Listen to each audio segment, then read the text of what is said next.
제가 이제 하려고 하는 이야기는 뭐냐면 마키아벨리의 군주론입니다. 마키아벨리의 군주론은 희한하게 언제 이렇게 사람들에게 회자가 되냐면요, 항상 그 어느 정권이든지 한 정권 중반 정도에 그래요. 매 정권에, 제 기억에 모든 정권 중에 매 정권에 3년 차에서 4년 차 넘어갈 때 항상 이게 좀 이렇게 좀 회자가 됩니다, 그 사람들한테. 왜 그럴까요? 왜냐하면 사람들이 1년 차, 2년 차에는 기대를 해요. 예. 기대를 하고, 그리고 허니문 기간이라고 생각을 하는 거예요. 그러니까 3년 차가 되면 이제 부족한 부분이 보이기 시작합니다. 아, 이것 좀 해주지. 왜 이거 안 해주지? 이것 좀 해주지. 이것 좀 해주지. 혹은 1, 2년 차에서 잘못한 것들이 3년 차에 보이는 거예요. 저 나라 말아먹고 있네. 저 뻘짓하네. 저거. 저 큰일 났네, 큰일 났네, 큰일 났네. 그런 일이 보통 3년 차, 4년 차에 벌어져요. 그렇기 때문에 그 당시에, 그런 시기에 이 마키아벨리의 군주론이 굉장히 많은 사람들한테 회자가 되고 관심을 받게 되는데, 지금이 역시 마찬가지로 약간 딱 그런 시기입니다. 문재인 대통령의 어떤 선한 의지와, 그리고 덕성, 이런 것에 대해서는 이견이 없어요. 모든 사람들이 거기에 대해서는 감동을 하고 감목을 하고 존경을 합니다. 그런데 대한민국의 상황과 대한민국을 둘러싼 전 세계적인 어떤 지금 상황이 그렇게 평화로운 시기는 아니에요. 굉장히 어지러운 상황이고 혼란기라고 지금 봐야 됩니다. 이런 혼란기일 때일수록 군주는 어떠해야 뛰어야 되는지, 그리고 나는 어떻게 처세를 해야 될지에 대해서 사람들이 관심이 많고, 그리고 그런 것들에 대한 길잡이를 찾기 위해 그 군주론을 많이 보게 되죠. 지금 이렇게 혼란한 상황에서 단순히 그 대통령에게 무엇을 원한다 이게 아니라, 이 마키아벨리 군주론을 보면서 그 읽으면 그 대해서 생각을 해보면서 우리는 어떻게 해야 되는지, 그리고 이 군주론을 현재 정치에서 어떻게 적용을 시키는 것이 좋을지에 대해서, 예, 그 얘기를 한번 해보려고 합니다. 그 마키아벨리의 군주론, 이탈리아어로 얘기하면은 뭐 이 프린시페 이렇게 얘기를 해요. 이 프린시페 이렇게, 프린시페 이렇게 얘기를 하고, 영어로 더 프린스 이렇게 얘기를 하는데, 프린스라고 하고 프린시페라고 한다면은 그 저거죠, 그 왕자. 근데 여기서 말하는 그 군주론이라고 이제 된 거는 이것도 마찬가지예요. 원래는 군주입니다. 군주. 제목이 그냥 군주, 제목이 군주인데, 요게 이제 일본에 들어오면서 군주론이라고 이름이 붙은 거죠. 그래서 우리나라에도 군주론이라는 이름으로 들어오게 된 겁니다. 여기 있는 이 아저씨가, 여기에 있는 이 아저씨가 마키아벨리인가 봐요. 그림으로 남아 있습니다. 오래전 사람이기 때문에 사진이 없던 시절이라 그림으로 남아 있어요. 얼굴이 조망만하네요. 연예인으로 나갔으면 성공했을 텐데. 어쨌든 간에 일단은 그 목적은, 그 당시에 어제 설명을 드린 것처럼 이탈리아 주변의 상황이 굉장히 복잡했어요. 그리고 이 사람이 살고 있던 그 지역이 피렌체의 지역이고, 그리고 그날 이제 그 말씀드린 것과 같이 이탈리아의 북부 지역입니다. 그 지역이 프랑스라든지 다른 나라들하고 이제 접경 지역이고, 그렇기 때문에 중간에서 지중해 쪽에서 올라오는 어떤 그런 물품과 경제들과 물건들과, 그리고 프랑스라든지 독일이라든지, 그런 쪽에서 그쪽 지역에 있는 어떤 그 상인들과의 어떤 중간 지역, 여러분들 베니스의 상인 얘기를 많이 들어보셨지 않습니까? 베니스도 이 지역보다 약간 북쪽에 있어요. 이탈리아 북쪽이 그런 식으로 상업이 많이 발달을 한 그런 도시였기 때문에 돈이 모였고, 전략적으로 요충지이기 때문에 굉장히 많은 국가들이 이제 거기에다 눈독을 들인 거죠. 한반도의 상황과 그렇게 다르지 않습니다. 비슷하다고 보시면 돼요. 첫 번째 목적은, 이제 이 사람은 그 프랑스 사람이라든지 어떤 그런 뭐 퍼러시아 사람이라든지 그런 사람들에 대해서 되게 야만족이라고 생각을 했어요. 야만족이라고 생각을 했고, 그들로부터 이탈리아를 지키고 이탈리아 민중들을 해방시켜야 된다라고 생각을 했기 때문에, 그렇기 때문에 이런 거를 썼다라고 이제 자신의 글에서 밝히고 있습니다. 근데 그것과는 또 다르게 한 가지 목적이 더 있었는데, 그게 뭐냐면 본인의 출세를 위해, 한마디로 말해서 그쪽에 그 당시에 이 그 투스카니 지역이라고 하는데 토스카나라고도 하거든요. 그 지역의 영주였던 메디치 가문에게 잘 보여서 그 가문의 그 메디치 가문이 한마디로 말해가지고 이제 군주 가문이죠. 이제 짱 먹고 있던 그 당시 그 지역의 일진 가문인데 그 일진의 빈대붙어 가지고 자기가 뭐 출세해 보겠다라고 하는 어떤 그런 생각이 거기에 포함되어 있어요. 원래 이 사람이 메디치 가문이 한번 축출된 적이 있습니다. 일진 자리를 뺏기고 축출이 돼 가지고 외국으로 토낀 적이 한번 있었는데 그 당시에 그 지역을 먹고 있던 그 새로운 짱이죠.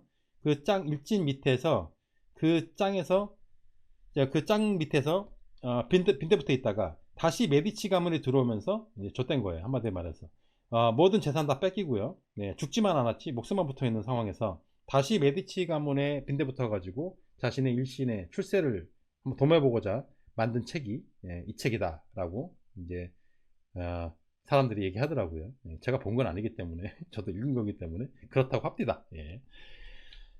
근데 그로 인해서 발생한 영향이 있어요. 어떤 영향이냐면 최초로 그 전까지만 해도 여러분들 아시는 것처럼 이제 그 르네상스라는 것이 저거잖아요. 그 이제 그 어떤 그 뭐라고 해야 되나 그 문화 부흥기지 않습니까? 이탈리아 그 북부 지방에서 저 지역에서 이제 처음 시작을 한 거예요. 뭐 미켈란젤로니, 뭐 레오나르도 다빈치니 이제 그런 사람들이 활동하던 그런 시기입니다. 그 시기에 이제 마지막으로 이제 정점을 찍은 거예요.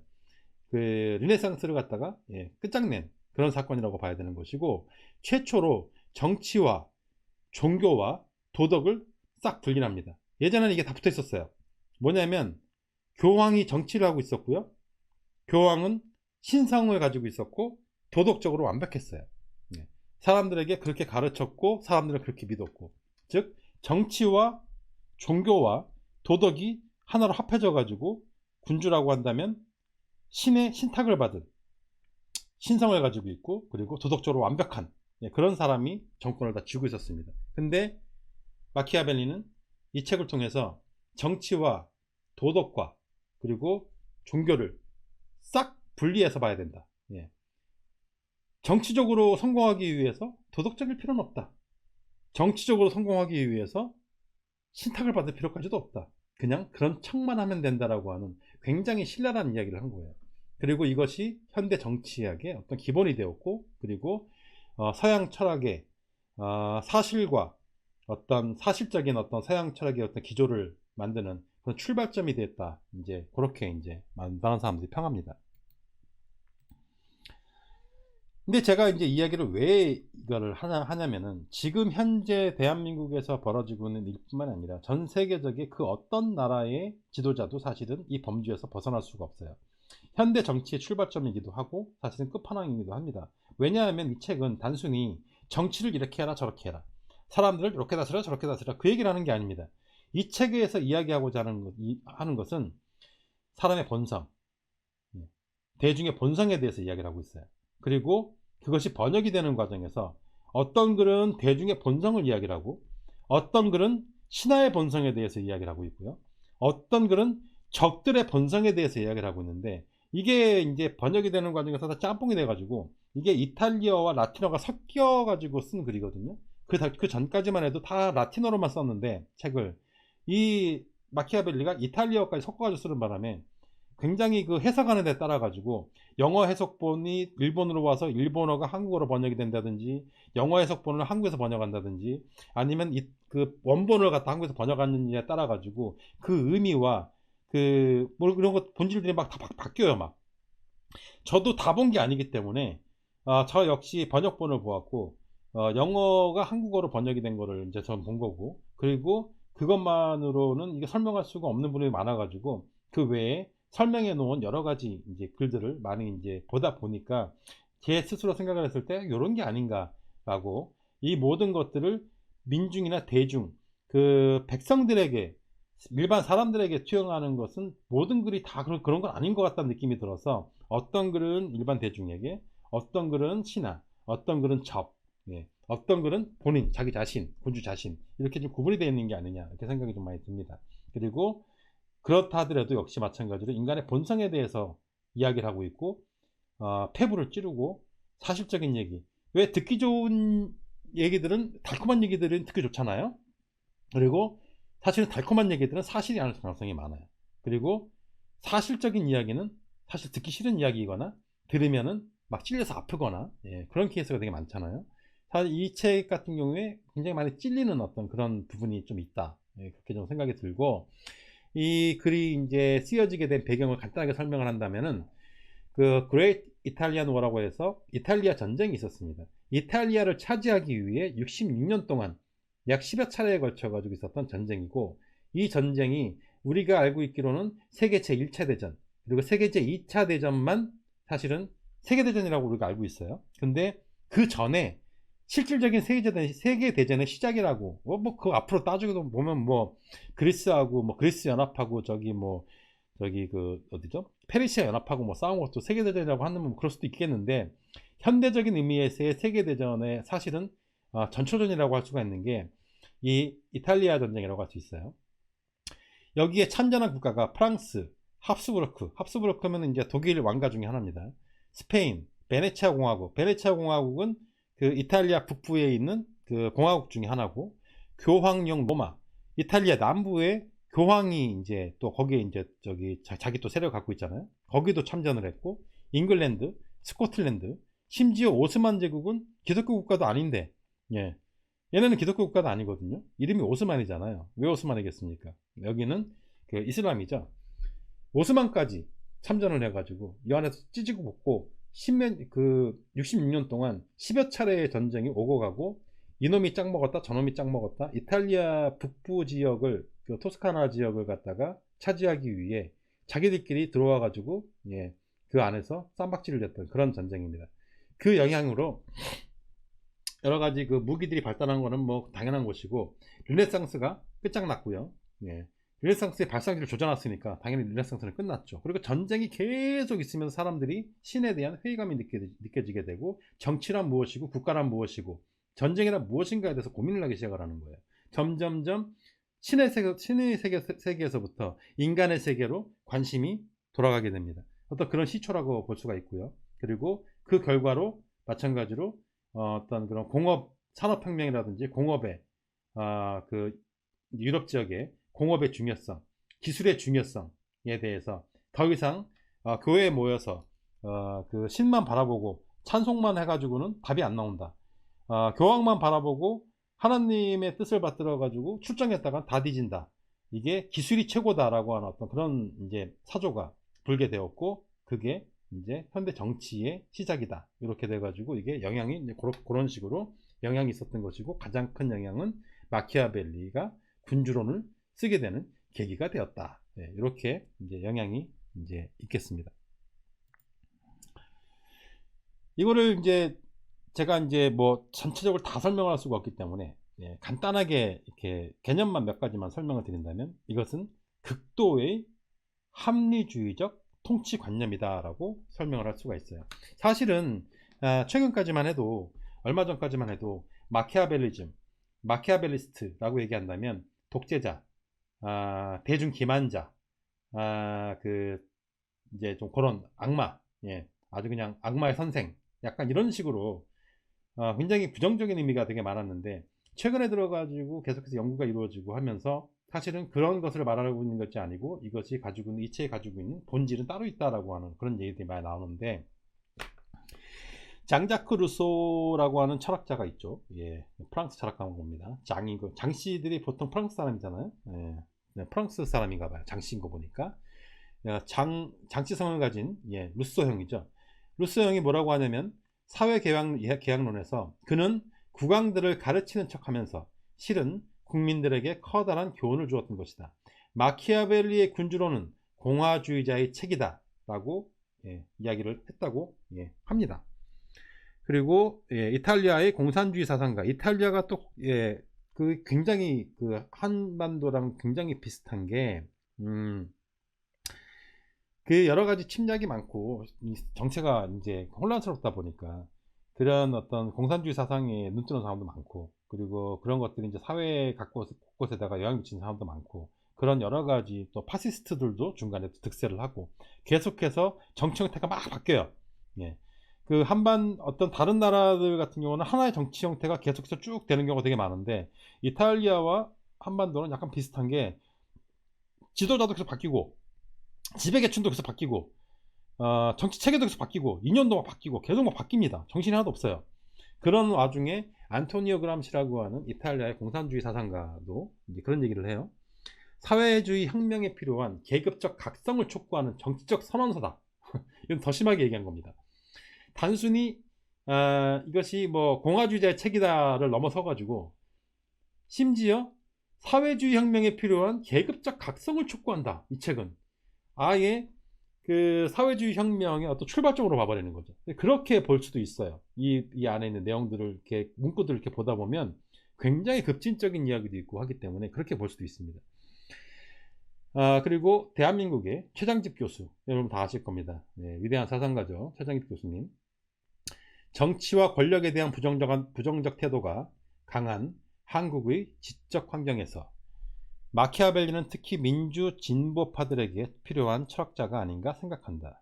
그의 권력의 긍정적인 측면을 일깨우고 어떤 정치인이 바람직한 목적의지를 가졌다면 그것이 얼마나 좋은 가치인가를 앞세우기보다 실제로 그것을 성취하는 것이 더 중요하다는 점을 가르치는 가능주의 정치이론을 제시해주기 때문이다 라고 평했습니다. 너무 어려운 얘기여가지고요, 간단하게 얘기를 한다면 이런 거죠. 정치와 권력에 대해서 대한민국의 사람들은 굉장히 부정적입니다. 왜냐하면 지금까지 정치와 권력에 의해서 계속해서 핍박을 받았고요, 착취를 당했고, 목숨을 잃었고, 재산을 잃었고, 형제 자매 그리고 알던 사람들을 많이 잃었습니다. 자유를 잃었고, 그리고 여러 가지 뭐 많이 잃었어요. 어쨌든 간에 그렇기 때문에 정치와 권력을 내 주변에 나와 함께 숨쉬고 있는 굉장히 중요한 요소라고 보시는 분들도 많지만, 정치와 권력을 나의 적이라고 보는 사람도 굉장히 많습니다.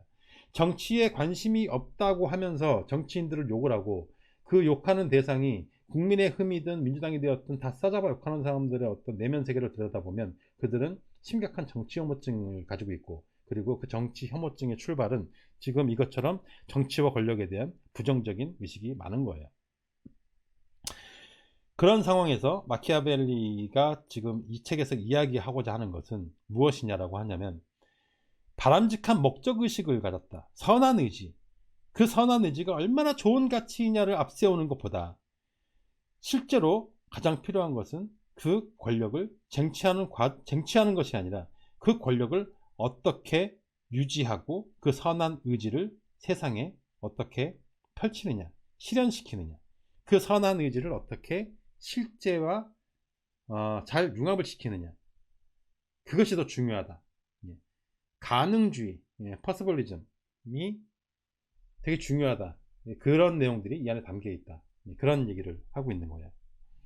지금 뭐 이것을 다 설명할 수는 없기 때문에 그 안에 있던 문구들 중에 몇 가지를 제가, 몇 가지라고 하기는 굉장히 많은데 이제 좀 몇 가지만 제가 얼른 한번 얘기를 해보겠습니다.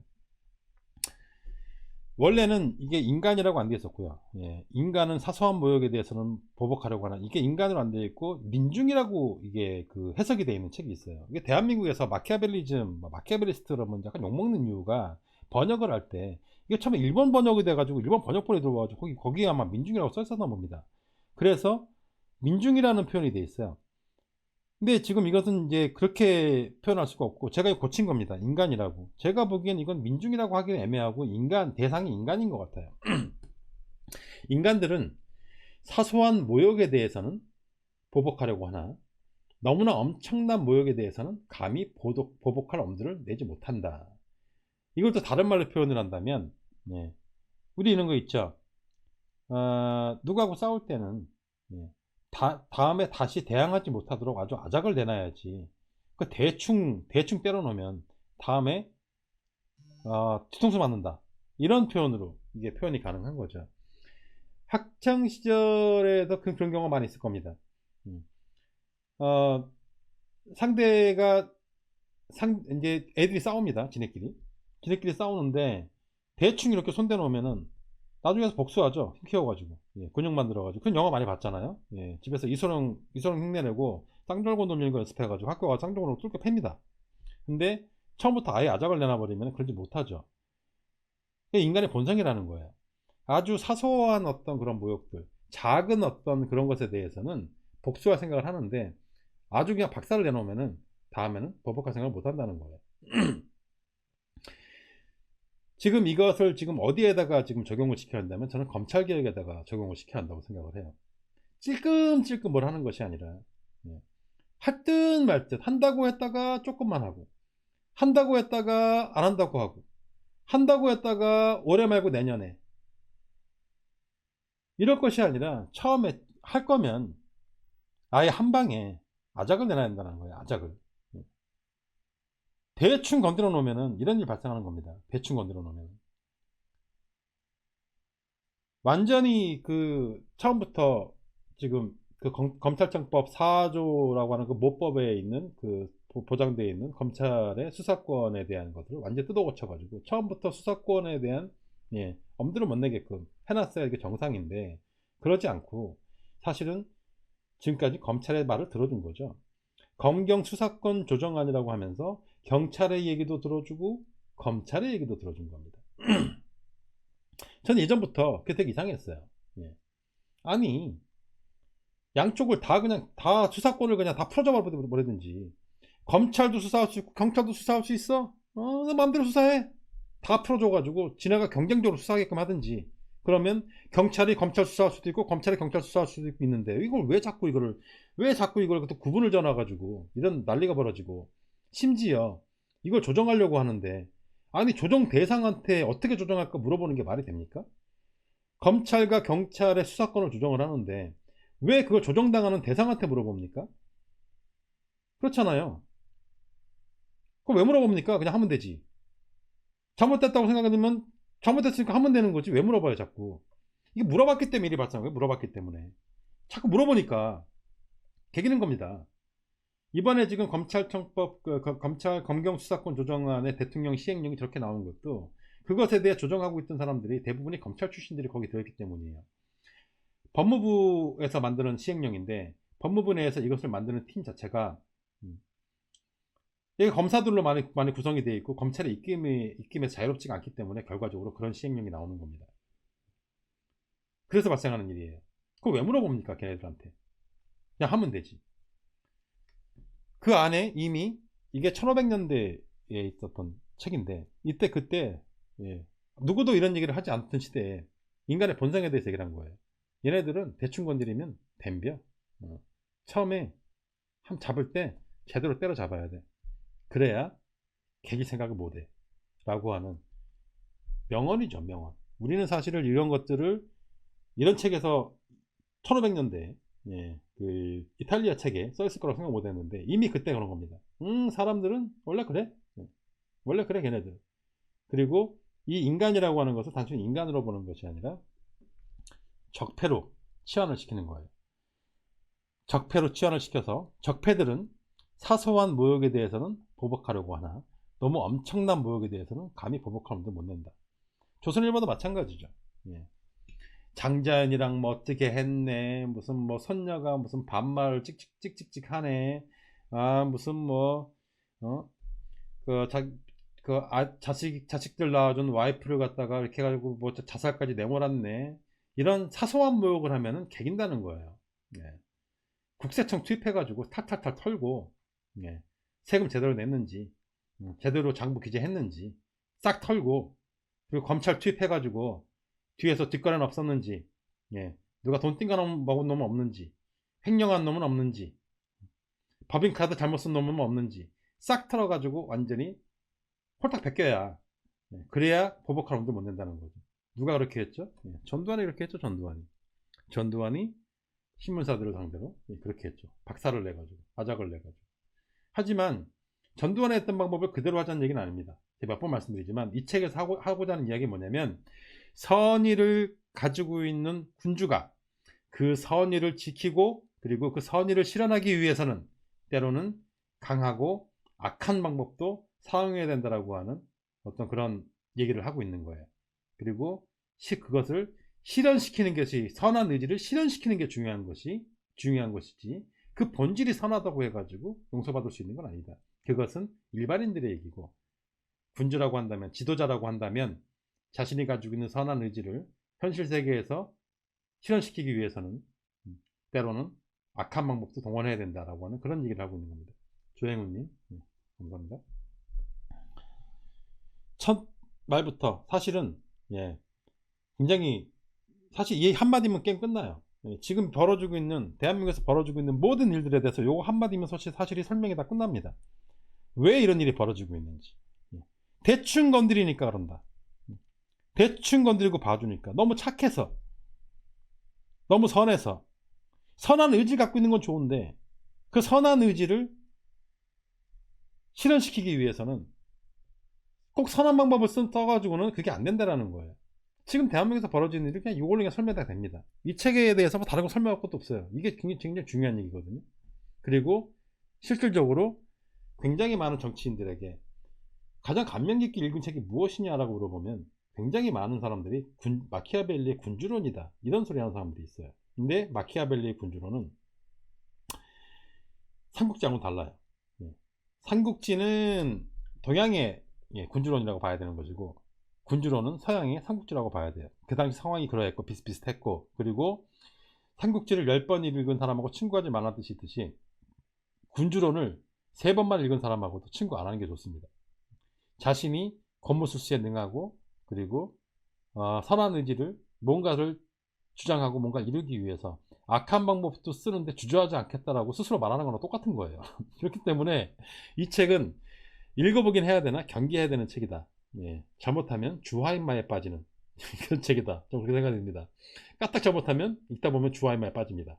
그래서 제가 주화인마에 빠지지 않기 위해서는 저 대상, 인간인지 민중인지 신하인지 적폐들인지 적인지에 대해서 확실히 구분을 짓고 읽는 것이 좋겠다라고 생각하기 때문에 그렇게 제가 바꿔가지고 지금 말씀을 드리고 있는 거예요. 이런 말도 있습니다. 유명인들 사이에서는 지난날의 원한이 새로운 은혜를 베품으로써 깨끗이 씻어진다고 생각하면 큰 잘못이다. 저 유명인도 제가 넣은 겁니다. 원래는 저게 유명인이 아니었고 원문에는 한국말로 번역이 됐을 때는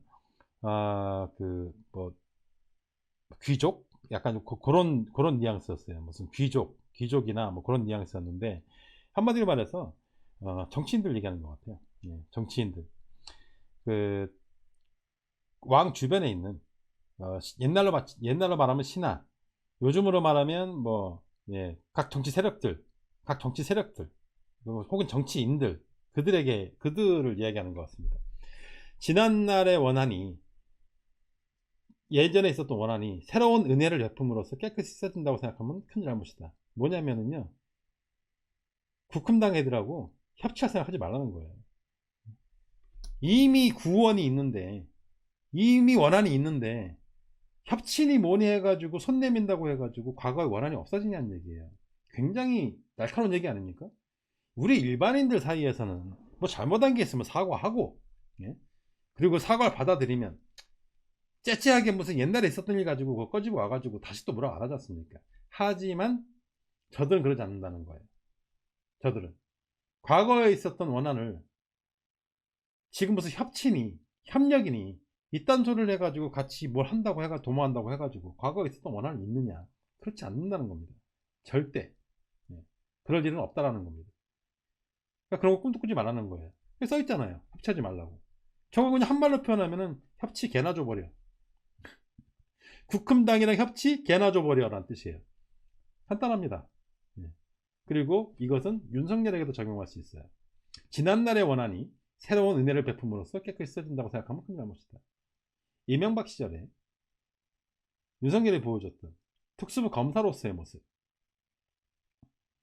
여타의 다른 특수부 검사들이 보여주는 출세 지향적이고 정권 지향적인 그런 모습을 보여줬던 검사에게 옛날의 것은 묻지 않을 테니 앞으로 잘해라고 하면서 큰 자리에다가 떡 앉혀놓으면 그렇다고 해가지고 과거의 것이 없어지느냐? 그렇지 않다라는 겁니다.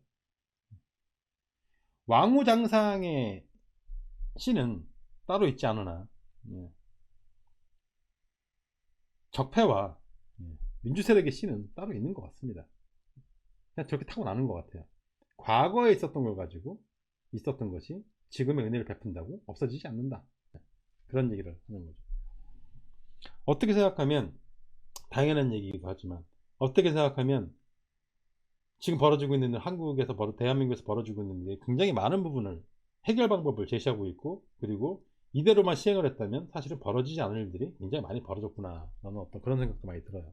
예. 그리고 저는 이러한 것들을 누가 해줄 수 있다고 생각을 하냐면 이재명 지사가 해줄 수 있다고 생각을 하는 거예요. 지금 제가 얘기하는 첫 번째 것, 예. 인간은 사소한 모욕에 대해서는 보복하려고 하나 너무 엄청난 모욕에 대해서는 감히 보복을 못한다. 예. 그 연구소에서 결과라고 뭔 소리 했다가 이재명 지사한테 혼났죠. 네. 못 가불잖아요. 거기다 대고 그런 결과와 경기도의 연구 결과는 약간 다르다. 우린 같지 않다. 그런 얘기 할 땐 좀 조심해 주길 바란다. 이 정도로 얘기했으면 가만히 있었을까요? 그 반박하는 자로 또 안 나왔을까요? 우리가 조사해보니까 어쩌고저쩌고 하지 않았겠습니까? 자기들 모욕당했다고 생각하고, 우리가 지식인인데, 우리가 박사학위가 이거 몇 명인데, 우리가 가지고 있는 박사학위만 다 모아도 딱지를 만들어도 100장이 넘는데 어디 감히 그러지 않았겠습니까? 그렇게 말 안 하죠. 국민의 세금을 축내는 벌레 같은 것들이라고 한 방에 보내버리니까 찍소리도 못해. 찍소리도 깨갱하고 찍소리도 못하잖아요. 죽이지 않습니까? 예, 이것도 마찬가지예요. 예, 이재명 지사 옛날에 있었던 원한 있지 않습니다. 예, 끝까지 물고 놓지 않습니다. 마찬가지로 약간 그런 거예요. 이게 설명하다 보니까 문장 하나에 굉장히 많은 그 얘기들이 막 담겨 있어요. 예. 근데 지금 이게 몇 번까지 있냐면, 이건 오늘 다 못합니다. 이거 17번까지 있습니다. 지금 몇 개 했냐면 2개 했거든요. 2개 했는데 30분이에요. 2개 했는데. 예. 근데 이거 18장이나 했는데 이거 어떻게 오늘 다 합니까? 예. 이거 오늘 다 못하니까 우리 요거 오늘 여기까지만 하죠.